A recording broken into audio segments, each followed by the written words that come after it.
सगळ्यात आधी ते स्वागत आहे तुमचं माझ्या चॅनलवर किचन लॅबमध्ये। आज मी बनवते खूप टेस्टी हिवाळ्यात असा खावंसं वाटणारा पदार्थ आहे। अगदी गरम गरम छान झटपट बनतो। त्याच्यासाठी घेतली आहे मी 1 वाटी मुगाची डाळ, ती बिना सालेची। त्याच्यामध्ये 2 हिरव्या मिरच्या टाकल्या, थोडा कढीपत्ता, थोडं कोथिंबीर कापून घेतला ताजा। आता मी त्याच्यासाठी काय करते, बारीक कट करते। आता हे सर्व कट करून झालेलं आहे। आता मी मिक्सरमध्ये डाळीला छान बारीक करून घेते। अगदी प्लेन, थोडीशी जाडसर ठेवायची, एकदम प्लेन नाही करायचे। बघा आता मी ते बारीक करून घेते। आधी झालं, आता बारीक करून झालं। आता याला मी साईडला ठेवून देते आणि तोपर्यंत मी एक पॅन गॅसवर ठेवलं। त्याच्यामध्ये 3 चमचे, फक्त 3 चमचे तेल घेतलेलं आहे आणि त्याच्यामध्ये थोडी अर्धा चमचा मोहरी घेतली आहे। तसंच मी एकच लसणाची कळी आणि छोटासा तुकडा आल्याचा घेऊन त्याची पेस्ट केली आहे, ती पण याच्यामध्ये टाकायची आहे। आणि जे आपण मिक्सरमध्ये मिश्रण बारीक केलेलं आहे ते पण मी याच्यामध्ये टाकते। तसंच प्रमाणानुसार हळद, म्हणजे की मी अर्धा चमचा हळद घेतली आणि ते मिश्रण पूर्ण त्याच्यामध्ये मिक्स करते। अर्धा चमचाच तिखट घेतलेलं आहे, कारण हिरव्या मिरच्या फार तिखट आहे त्याच्यामुळे। थोडा गरम मसाला टाकला आहे, थोडी धणे जिरे पूड म्हणजे अर्धा चमचा सर्व प्रमाण घेतलेलं आहे। प्रमाणानुसार मीठ आहे त्याच्यामध्ये। आता हे सगळं व्यवस्थित मी 2 मिनटंच होऊ देणार आहे, जास्त वेळ नाही होऊ द्यायचं आहे। बघा आता व्यवस्थित मिक्स करून घेते मी त्याला आधी आणि सिमवर होऊ देते 2 ते 3 मिनटं, जास्त वेळ नाही होऊ द्यायचं आहे। अगदी ड्राय असं छान होऊन येतं मस्त, त्याच्यामधलं थोडं पाणी नष्ट होऊन जातं। तर आता बघा छान तयार झालेलं आहे। आता तोपर्यंत मी काय घेते, एक वाटी मी बाजरीचं पीठ घेतलं, तसंच 1 वाटी मी ज्वारीचं पीठ आणि अर्धा वाटी मी गव्हाचं पीठ घेतलं आहे आणि 2 चमचे मी तांदूळाचं पीठ घेतलं आहे। बघा मोजून दाखवते, 1 वाटी म्हणजे की 150 ग्रॅम जर गव्हाचं पीठ बाजरीचं पीठ आहे आणि 150 ग्रॅम ज्वारीचं पीठ आहे। तसंच अर्धा वाटी गव्हाचं पीठ आहे आणि तांदूळाचं पीठ आहे 2 चमचे।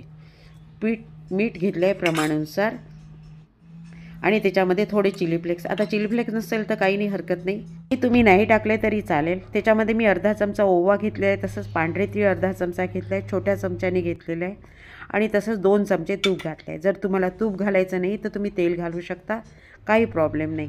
तसंच 2 वाटी, ज्या वाटीने मी ज्वारीचं पीठ बाजरीचं पीठ घेतलं त्याच वाटीने 2 वाट्या पाणी घेतलं आहे। थोडं तिखट घातलं आहे, अर्धा चमचा छोट्या चमच्यानी, अर्धा चमचा धणे जिरे पावडर, थोडी हळद टाकली आहे, जास्त हळद टाकली नाही, ती पण अर्धा चमचा आहे। प्रमाणानुसार मीठ घातलंच होतं।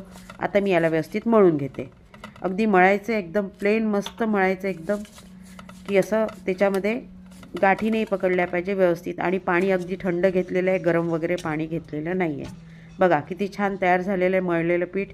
आता मी याचे गोळे करून घेते। एवढ्या प्रमाणात माझे 7 गोळे होतात आहे, म्हणजे इतक्या साईजचा गोळा ठेवायचा आहे तुम्हाला।